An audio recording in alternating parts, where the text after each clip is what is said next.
বন্ধুসকল আৰু এখন ধামাকেদাৰ সাউথ ইণ্ডিয়ান মুভি আহি গ'ল যাৰ নাম আছিলে উস্তাদ ভগত সিং। মই চাই দিলো আৰু আহক সেই চিনেমাখনৰ বিষয়ে অকণমান ৰিভিউ দিওঁ। তো বন্ধুসকল স্বাগতম জনাইছো মোৰ ইউটিউব চেনেল আছামিজ ৰিভিউৰ। তো বলক বেছি দেৰি নকৰি ভিডিঅ'টো আৰম্ভ কৰোঁ। উস্তাদ ভগত সিং চাবলৈ হ'লে আপোনালোকে 2 ঘণ্টা 34 মিনিট সময় এটা একদম নিৰ্দিষ্টকৈ দিব লাগিব আৰু এই চিনেমাখন চাবলৈ হ'লে আপোনালোকে একদম মগজটো তলত থৈ ল'ব লাগিব, কাৰণ চিনেমাখনত মগজ ব্যৱহাৰ কৰিবলগীয়া একো ষ্টৰি লাইন নাই।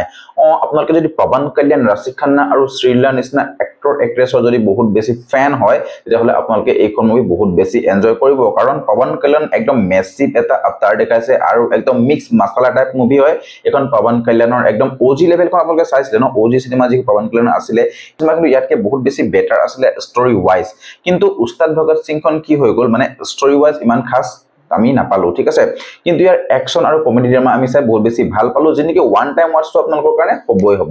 তো বেছি দেৰি নকৰি যদি প্লটটোৰ কথা আমি আৰম্ভ কৰোঁ, ইয়াতে উস্তাদ ভগত সিং ইয়াতে এজন অনেষ্ট পুলিচ অফিচাৰ থাকে, যি নেকি পৱন কল্যাণে ইয়াতে কেৰেক্টাৰটো লৈছে আৰু সি তাত থকা অন্যায়ৰ বিৰুদ্ধে যুঁজ দিব বিচাৰে আৰু সেই জেগাডোখৰ অন্যায়ৰ বিৰুদ্ধে যুঁজ দি পেলাই সি কেনেকে পলিটিকেল এংগলত মানে সোমাই যায়, তাৰ পাছত সেই মানুহখিনিক সি ন্যায় দিব পাৰে নোৱাৰে বা তাৰ পাছত চিনেমাখন কেনেকে ধৰণৰ এটা গতিত লৈ যায়, সেই গোটেইখিনি কাহিনী জানিবলৈ হ'লে আপোনালোকে এইখন চিনেমা চাব লাগিব। এনেকুৱা চিনেমা আপোনালোকে ষ্টৰি ৱাইজ বহুত বেছি আপোনালোকে চাইছে, সাউথ ইণ্ডিয়ান হওক বলিউডত হওক, ঠিক আছে। তো আমি ষ্টৰিটো বহুত বেছি ডিফাৰেণ্ট একো নাপালো, কিন্তু আপোনালোকে হিন্দী ডাবিং বহুত বেছি ভাল পাই যাব আৰু প্লাছ পৱন কল্যাণ, শ্ৰীলীলা আৰু একদমটো কেমিষ্ট্ৰি সেইটো বহুত বেছি ভাল লাগিছে। আৰু মানে চাবলৈ গ'লে বহুত বেছি নাই চিনেমাখন ইমানকে ক'বলগীয়া, কিন্তু আপোনালোকে ইয়াৰ একশ্যনটো বহুত বেছি ভাল পাব। এনেকুৱা নহয় যে আপোনাৰ ফিজিক্স বিচাৰিলে নহ'ব ইয়াৰ একশ্যনত, কাৰণ আপোনাৰ সাউথ ইণ্ডিয়ান চিনেমা গম পায় যে কেনেকুৱা ধৰণৰ একশ্যন থাকে। কিন্তু যিটো আমি মানে পৱন কল্যাণৰ আগৰ যিবোৰ মুভি হাৰি হাৰো বিলা বা আপোনাৰ ধৰক এতিয়া অজি তেনেকুৱা ধৰণৰ একশ্যন দিয়াৰে ইয়াতো আপোনালোকে পাব, ঠিক আছে।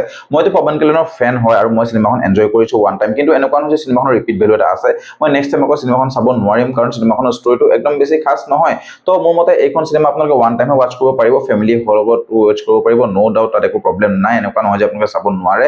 তো আপোনালোকে যদি এইখন চিনেমা চালে কেনেকুৱা পালে ক'বলৈ একদম নপৰিব, আৰু যদি আপোনালোকে নাই চোৱা তেনেহ'লে আপোনালোকে এতিয়াই চাই লওক। ওৱান টাইম ৱাচটো আপোনালোকে গৰম গৰম পকৰীৰ লগত এইখন চিনেমা চাই খাবই পাৰে, ঠিক আছে। তো মোৰ মতেতো এইখন চিনেমা ওৱান টাইম ৱাচ হয়, আপোনালোকে চাব আৰু কেনেকুৱা পালে ৰিভিউটো জনাবলৈ একদম নাপাহৰিব।